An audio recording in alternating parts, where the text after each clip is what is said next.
we go. All right. Hey, everyone. Wow. Tonight, first of all, I'm Amy McGrath. I am joined by some fellow Kentuckians who all watched the State of the Union, whether they liked it or not.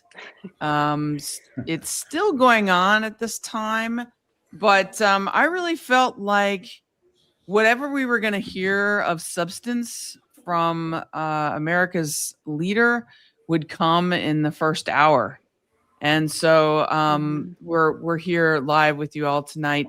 I want to introduce everyone. I'm here with some fellow Kentuckians. Let's start out with Riley. Riley's a student. Good to be with us tonight. Riley, where are you coming from? Yeah, I'm originally from Northern Kentucky, Kenton County, but I'm a current political science student at the University of Louisville, and I'm excited to be here tonight. Awesome. And Rusty, where are you coming from? Well, I'm here in Versailles, Woodford County. I'm a full-time farmer, third generation. Happy to be with you guys and girls tonight. Awesome. And Jennifer's Hi, with us. Go ahead. I'm in Lakeside Park in Northern Kentucky, and I've known Amy for quite a few many years now, since high school.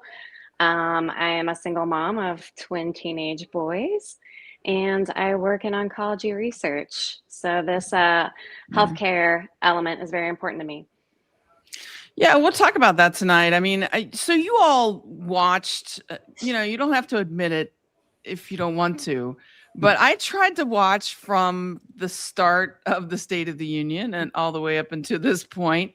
And I want to get your take before I sort of give everybody my take. But our president said that the State of the Union is strong and we're all doing great. We're the hottest country in the world. And, I guess I want to get your opinion on, is the State of the Union strong in your belief?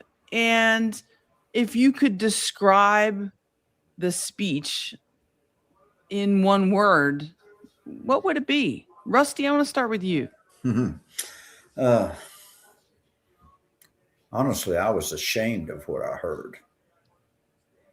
To be our elected national leader, and to physically say that the United States is in a better place in the history of our nation, that's hard to swallow. With the way that he has treated other political leaders from around the world, Europe, South America, we're the laughing stock. I hate to say it, but we're the laughing stock of the world right now, because we as the citizens cannot control our leader, our elected leader at all. Congress has no power at all. And he said that in his little quick blurb on tariffs, that I do not need congressional approval for what I'm going to enact now, since his good buddies with the Supreme Court shot him down last Friday. He said, yeah. I do not need congressional approval now. I know how to do it without you guys and girls. I was just astonished. Yeah. And not surprising, sadly. No, not Jennifer, surprised at all. What stood out to you among most of Trump's speech tonight? Was there anything that stood out? What did you think of it? He in the beginning said it's been a turnaround for the ages. And I mean, I had to laugh because yes, but not in any positive way. I mean, go down the list of any of the major issues and, it's, part of my language, a shit show. I mean, I was looking at the, PolitiFact fact checker live during, his address, and it was a bunch of propaganda. Whether you're talking about the statistics he was trying to give on inflation or housing or, tax cuts, just you name it. It was just a bunch of propaganda. Mm-hmm. Riley, what were your initial thoughts on, was there any issue that you felt like, hey, this president really cares about me or any specific policies that really affected you, as a young American? Yeah, I think we continuously saw Trump reiterate time and time again that prices of eggs are down, prices of gas is down, insurance is great for all Americans, healthcare is great. He's announced Trump RX, which is supposed to lower the cost of prescription drugs. And I'm not sure what reality he's living in, but for everyday Americans, for me, when I go down the street to shop at Kroger and get my gas there, it's way more expensive than it's been since I began college. And so I think for a president who continuously talks for, majority of the time about how great things are and how little the cost of things are, I'm really not sure what reality he's living in. That's not something that the everyday American is seeing. Yeah, a couple of things that stood out to me. There was a lot of lies, as all Trump's speeches, unfortunately, are. The touting of the oil from Venezuela was Our friend. interesting to me. The sort of seizure of another country's oil, that was interesting. And also, and I'm not sure that a lot of people picked up on this, but all the Republicans stood up and clapped. The touting that we took off 2.4 million people off of food stamps. Yeah, oh yeah. Yeah. And he said it. Oh, we lifted these people off of it. When the economy is getting worse and prices are higher, and inflation is really no better, basically you didn't lift 2.4 million people off of food stamps. You cut them off.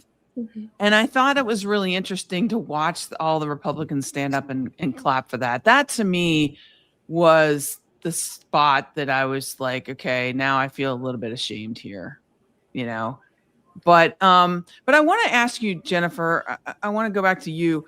What wasn't in the State of the Union address that you watched that you wished would have been addressed?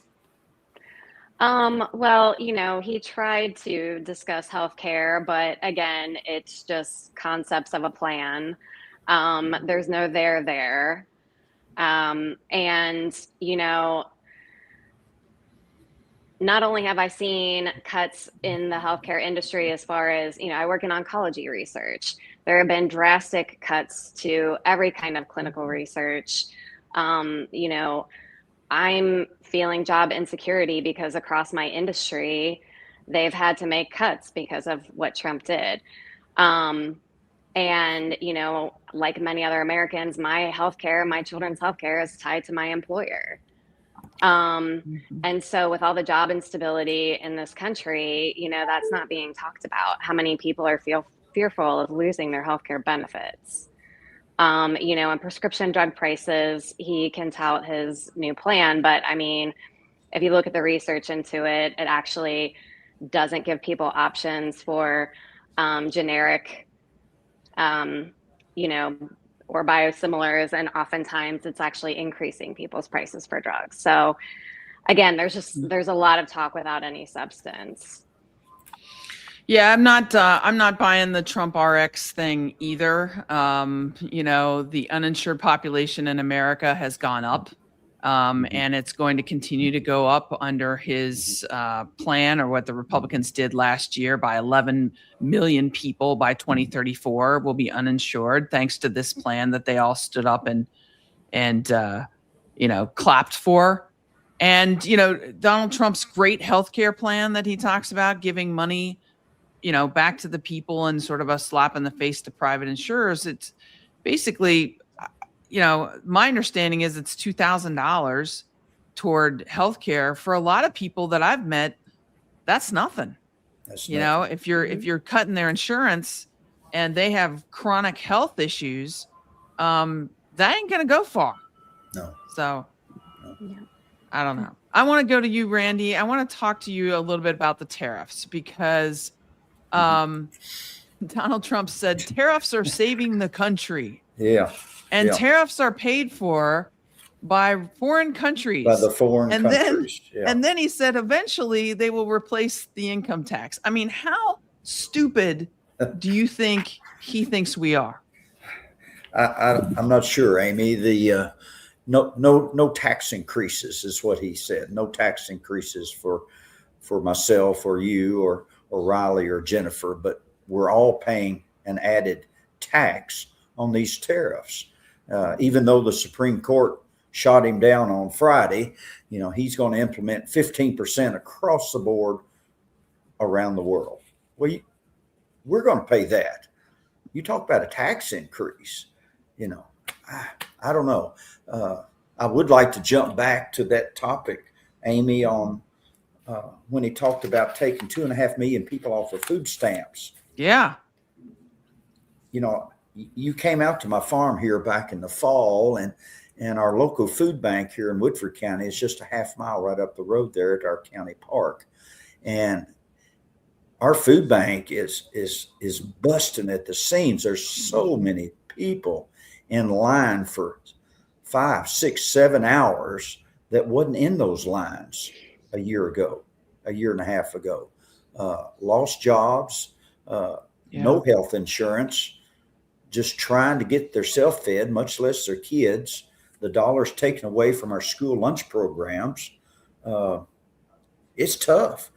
It is really tough. And these tariffs, he is just hung that it's our foreign countries that are paying the tariffs. That is such a lie. It is such a lie. All my tractor parts, they come from Europe.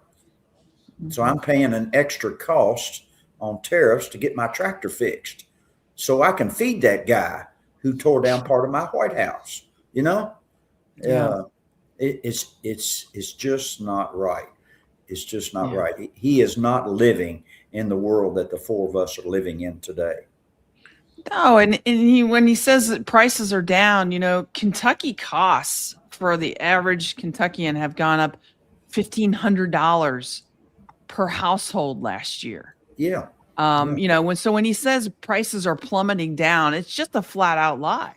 And when he says incomes are rising fast, no, they're not, unless you're for the top 1%, and he's claimed that he's lowered prices on every product that just has gone up over the last year.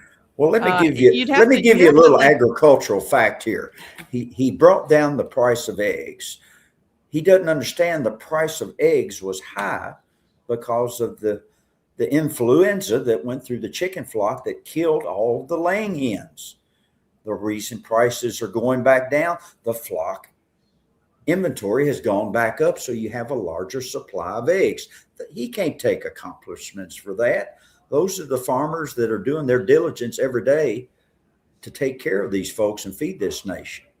And research, back to Jennifer, research goes into animal health just as much as it does through human health and services. And to cut research dollars from USDA, he had to call back in Biden USDA officials to help solve this problem of the influenza that went through our chicken flock here in the last year. Yeah. So. Yeah. He wanted to talk about, his program, to get rid of fraud. Meanwhile, there's grift right and left with this administration, and he's profiting all the way. It's just crazy. He said we'll have a balanced budget in no time, after we go through his new fraud plan. It's a ton of lies. And going back to the tariffs, I just want to put another stomp on this. When you say that tariffs have revived American manufacturing, it is the opposite of that. We've lost manufacturing jobs. When you say tariffs have eliminated trade deficits, it's just not true. And it's not drove down inflation. It didn't drive down inflation. The only thing it does is cause chaos. So one of the things we have to do in the Senate, in Congress, is make sure that, after the midterms, you win back power and you stop this madness, because it's hurting everybody. And it's a tax that, we didn't ask for. Mm-hmm. Riley, I want to bring you into this conversation. Was there anything in the speech that you thought was important or resonated with young Americans? I truly believe, and this is sort of shifting the conversation away from the economy, but talking about honoring young Americans and then sort of presenting the Presidential Medal of Freedom to the male hockey player, hockey team. I think, at least in my friend group, that controversy with women's sports and the video of him on the phone, sort of talking to the male hockey team and saying, well, I guess we have to invite the women, that was really hurtful as a young woman, as a woman who, has played sports, and as a woman who looks up to some of these Olympic medalists like Alyssa Liu that, medaled in figure skating. And so I think that really stuck out to me, and he really opened up the State of the Union address with bringing them in and sort of talking to them and offering the Medal of Freedom to the goalie. And he said, we asked the team to vote, but my vote is of course more important than everyone else's vote. And sort of in this whole conversation was like making himself very like dictator, like king, like continuing the narrative that he's better than everyone else, and that his administration is winning, and he can continue to outvote other people and do things without congressional approval. And so that's just a common theme I saw throughout the State of the Union, but really opening it up with the Olympics that were such a show of American patriotism, and I was proud to be an American watching the Olympics, but I felt a little sour taste in my mouth after watching that. For sure. Yeah, I sort of miss the Olympics being on right now compared to watching Trump's speech there, and I sort of had mixed feelings about. I'm certainly glad that we're celebrating, the wins in the Olympics. Everything Trump does is so politicized, and I take it personally because I've seen how he does the same thing to veterans, and yet turning around and like having his VA undermine veterans left and right.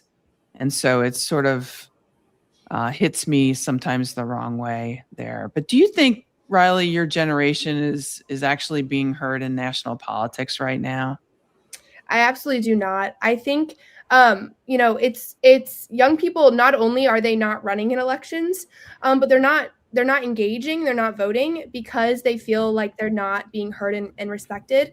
I think millennials and younger sort of have this sentiment that with the cutting of potential retirement funds later, with the cost of housing rising, that our government is just out to get us and has sort of set us up for failure.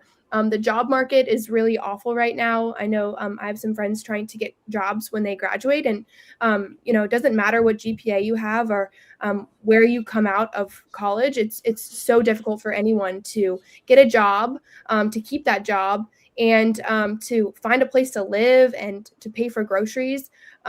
Lucky, enough that I'm in college right now, and I have a little over a year until I have to worry about finding a full-time job. But that is something that really scares me.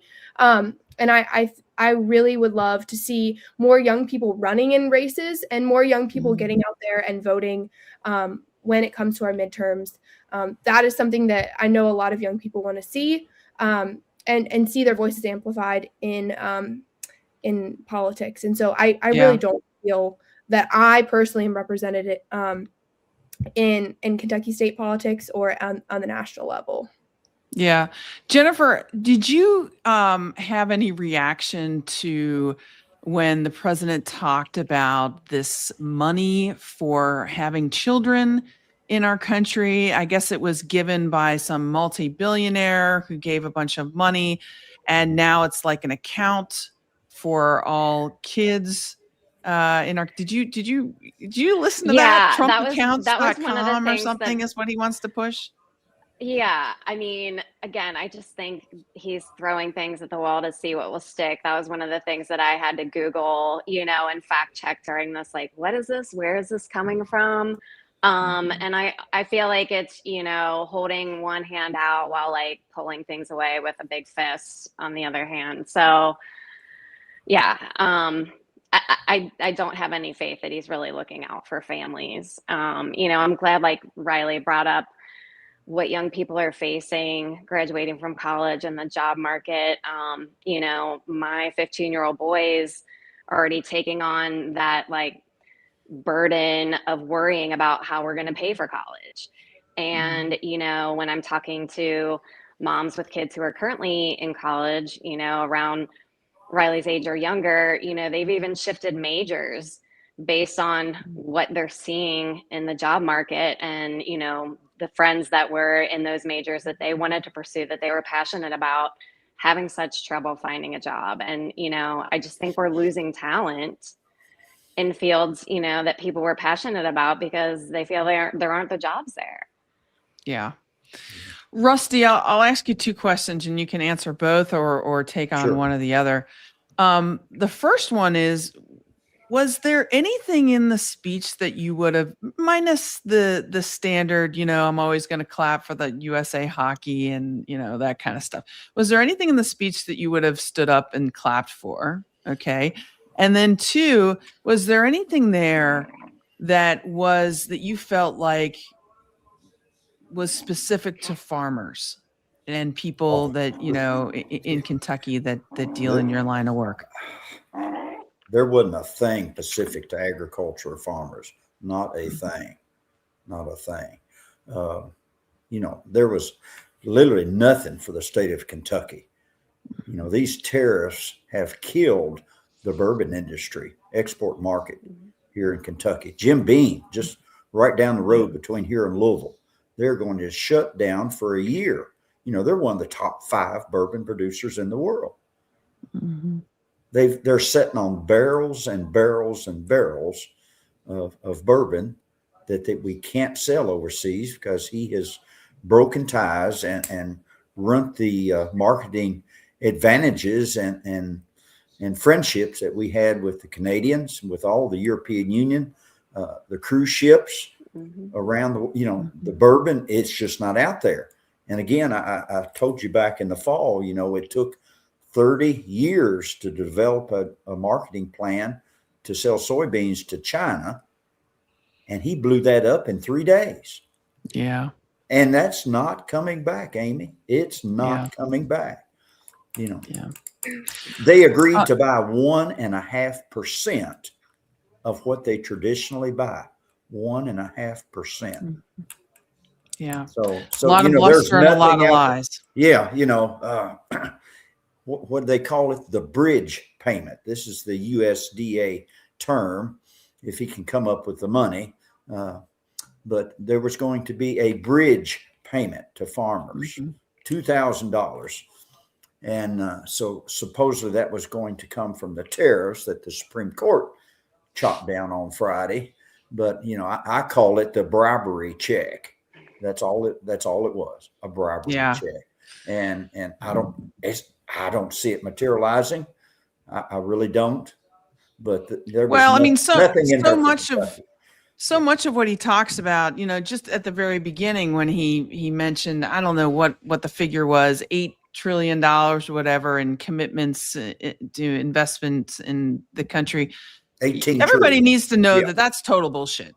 I mean, it's just BS. Yeah. It's just a bunch of leaders coming together saying whatever it is that they need to say to appease this president, so that, they can maybe get their tariff number down or something like that. It doesn't mean anything. It's ridiculous. Was there anything, though, for Riley or Jennifer? Because there was a couple of times when I thought, okay, I could get behind this. Was there anything that you thought, well, I would stand up and clap for this? I could get behind it. Maybe I cut out too soon, but no, nothing is standing out to me necessarily. Yeah. Riley, was there anything? I think he made a comment about insider trading, which I think. Yeah. That was it. Right. And so I think we'll probably see would if have Congress passes that. It's a great point. And Riley, and that's the exact thing that I was thinking too. I thought, well, he's talking about insider trading with Congress, and will Congress actually follow through with that? I don't know. but boy, that's definitely something that should be enacted in law. You should not be a member of Congress and be dealing in the stock market at the same time. Yeah, Amy, if I could, I think that was a personal slap against the lady from Georgia that stepped down. Because she Marjorie was, Taylor Greene. yes, remember Yeah. she was accused of making big bucks back in early fall I think that was a direct slap at her You're probably right. by him, because he knew Yeah. he had the moment, and he knew that she was watching this tonight. Yeah. I'm Yeah, sure I mean, she he is also furious. mentioned, yeah, he also mentioned trying to stop the sale of homes, to these big like investment companies, which I think everybody is behind. But again, he's the king of trying to take, public things and hand it over to the private sector. So, I mean, I don't buy commitment to that from him. Yeah, and I think you're onto something, Jennifer, and it's something that I think a lot about. It's this idea that privatizing everything, is kind of where he wants to go, and even to the point where we talked about it earlier. The payments to kids, supposedly it's this multi-billionaire that is giving the money for this. We have a public sector for a reason. And I don't want to get to the point where it's the 1% of the 1% of the 1% that now are the people that make public policy for the rest of the 99%. That's not what our democracy is all about, in my mind. So I'm very wary about, taking donations for, the White House, for example, and some of these other things that Donald Trump thinks is great. I'm not sure. Amy, he really likes the word deal. He likes to be the deal maker. And privatization and deals are the way that he and his sons and family made $1 billion this year. Privatization of all these schemes. You come to my door, you knock on my door, we will make a deal, but the deal is first with me. Yeah. Well, I want to end talking about one very important topic, though, and get your take on it, because the president has said tonight, America is stronger and our allies respect us again. America is respected like never before. And, from when I talk to people overseas who I fought with, that's not the case.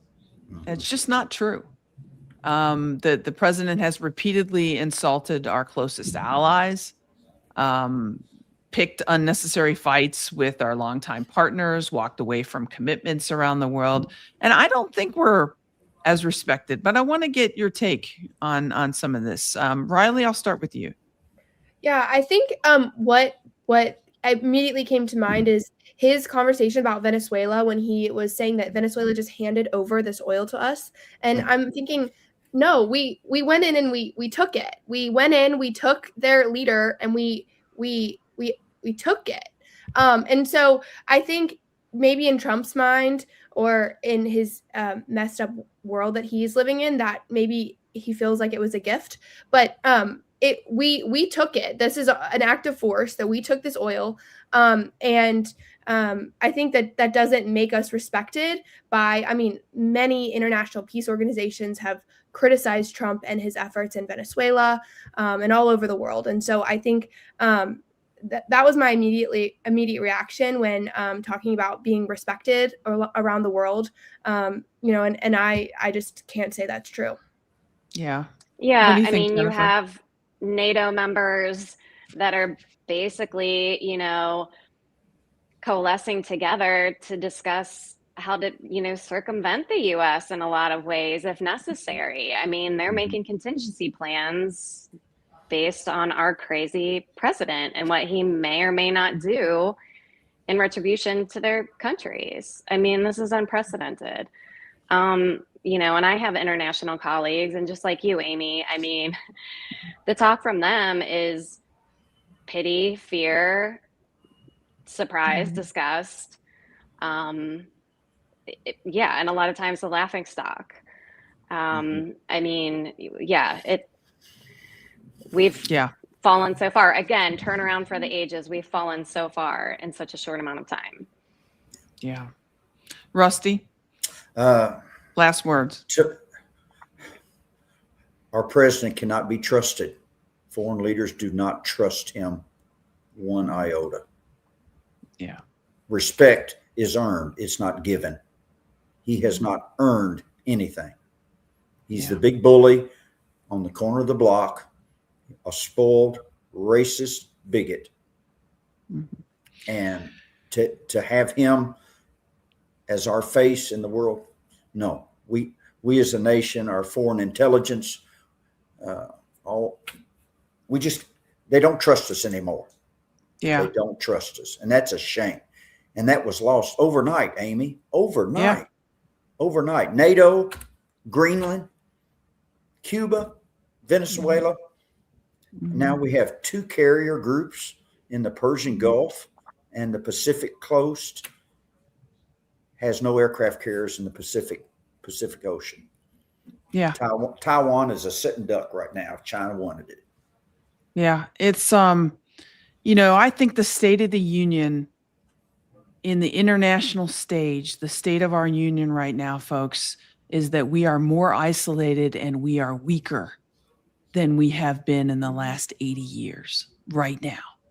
And you hit the nail on the head, Rusty. I think the Greenland debacle, that adventure that our president went on, was a little bit of a tipping point for our alliances. It was at that point then they realized we can't trust these guys. And our alliances, they are America's greatest strength, or were America's greatest strength.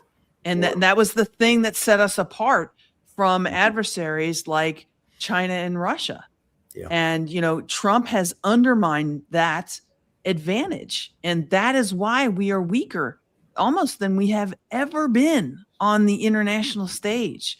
And you're right. Our other countries don't see America as reliable or steady under this president. And I am very concerned about that. I will give credit to the European Union.